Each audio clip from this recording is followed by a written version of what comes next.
Hello, it's time for another Bhagavad Gita video.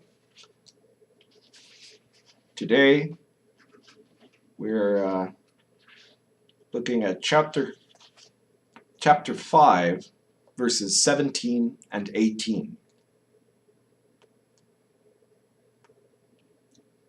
One whose consciousness is always thus focused, one whose soul is always thus focused, one whose trust is always thus focused, one whose total comfort is only in this, he achieves unity. By awareness, all doubts are swept away. Well armed with true wisdom and gentleness, the learned will see no difference in the priest, the cow, the elephant, the dog, or the outcast. So these verses are a continuation from the previous verses, which you would find in the last video in this playlist. The last Gita video, that is, where it talks about how ignorance is destroyed by awareness, and the awareness of a living being becomes like a golden dawn, revealing the highest. So a person who manages to achieve awareness achieves a state of unity with the whole, with all things, right? They're focused on awareness, ignorance is destroyed, and they achieve unity. And by that awareness, the doubts are swept away. The reason doubts are swept away is because in unity, you are swept away. There's no room for you to be separate from everything else if you're united to everything else. That should seem pretty self-evident, really. And the interesting thing to me about line 18, it talks about the learned will see no difference in the priest, the cow, the elephant, the dog, or the outcast. Well, this comes down to the core issue of what gets in the way of unity. Why are we not able to easily achieve the state of spiritual union? The state of spiritual union requires that you can see everything as part of one big picture, and that you don't create a sense of self-referencing, which is to say, this idea that everything around you is relating to you as a separate thing from everything around you. Now, a cow, an elephant, or a dog, if you went up to them and told them, you're not different from anyone else, there's nothing special about you, dog, the dog wouldn't disagree with you, right? And of course that's a bit joking, right? Because they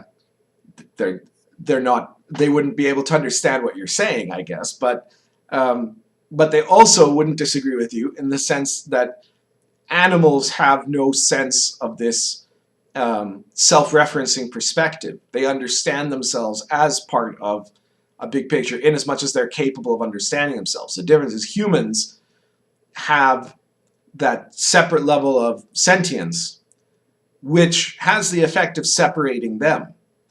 And what that means is we aren't united, but if we become united, we're united with actual awareness, because animals, for example, are always united to nature, to the reality around them. They're always there in the moment, but they're not aware of being in the moment. They lack the gift of awareness that humanity has.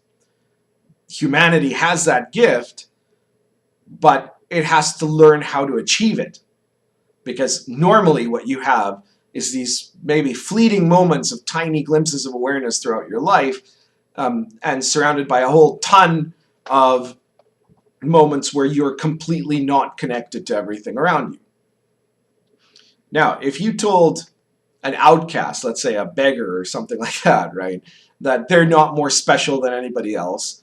Well, you know, a beggar might be able to take that a bit better than some other people, but they're still, even the poorest person in the world has this wanting to imagine that they're special in some way, that they're separate in some way, that they have this uniqueness that makes them, that differentiates them, right? Whether it's that, I don't know, you're a beggar, but you've got shoes and the other beggar doesn't have shoes, right? And so you're the special beggar, right?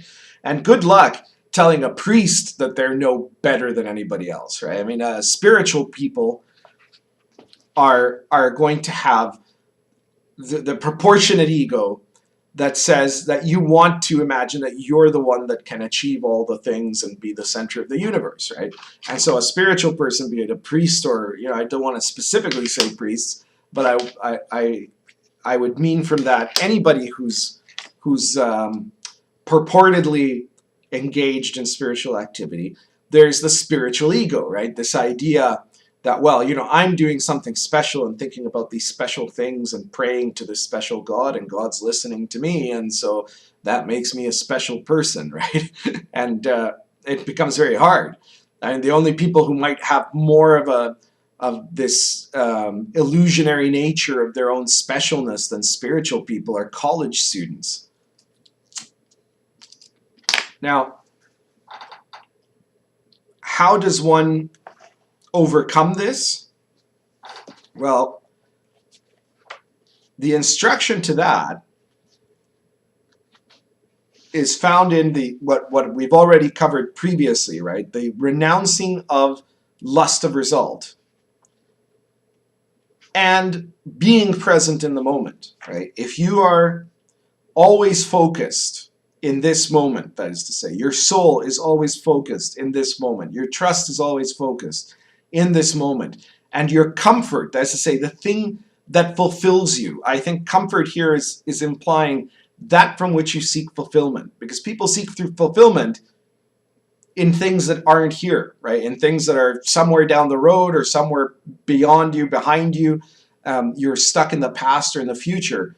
And even the things you're doing in the present, you're doing them with the agenda, that lust of result of wanting to get something later on. So you don't do the thing for its own sake.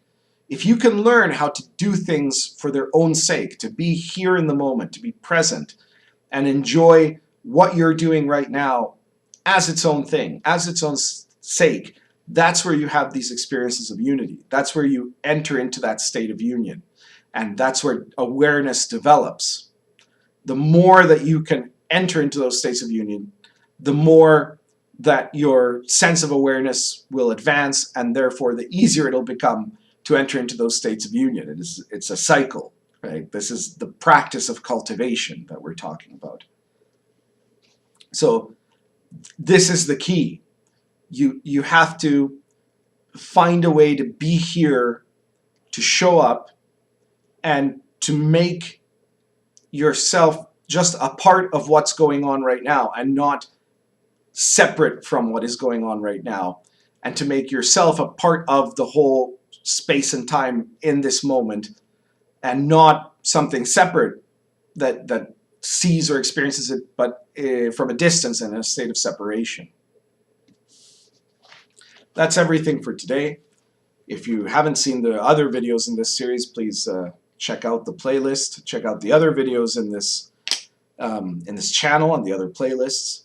If you're interested in a practice of spiritual cultivation that can help you make your way towards that kind of spiritual union, please look in particular at the videos on the Yi-Fa Society, and get in touch if you're interested in joining the Yi-Fa Society and working in a curriculum of spiritual cultivation. That's everything for today. Thank you very much.